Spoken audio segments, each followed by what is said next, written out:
மா ஆ லஞ்ச் ரெடியா? ரெடி, வா பார்க்கலாம் என்ன பண்ணியிருக்கோன்னு. இன்னைக்கு சுட சுட சோறு, நல்லா ஆவி பறக்க சுட சுட சோறு போட்டுக்கலாம்.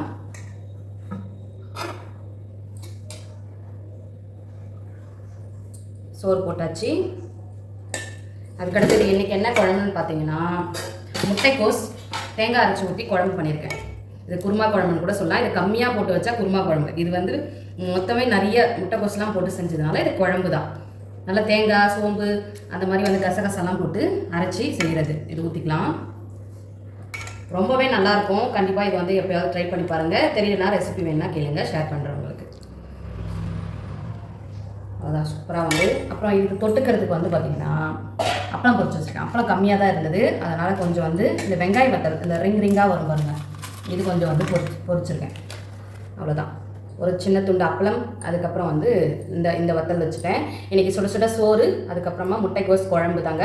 நீங்கள் என்ன லஞ்ச் பண்ணீங்கன்னு சொல்லி கமெண்ட்டில் சொல்லுங்கள். இந்த வீடியோ பிடிச்சிருந்தா லைக் பண்ணுங்கள், ஷேர் பண்ணுங்கள், கமெண்ட் பண்ணுங்கள். நம்ம சேனலுக்கு சப்ஸ்கிரைப் பண்ணி சப்போர்ட் பண்ணுங்கள். Bye friends.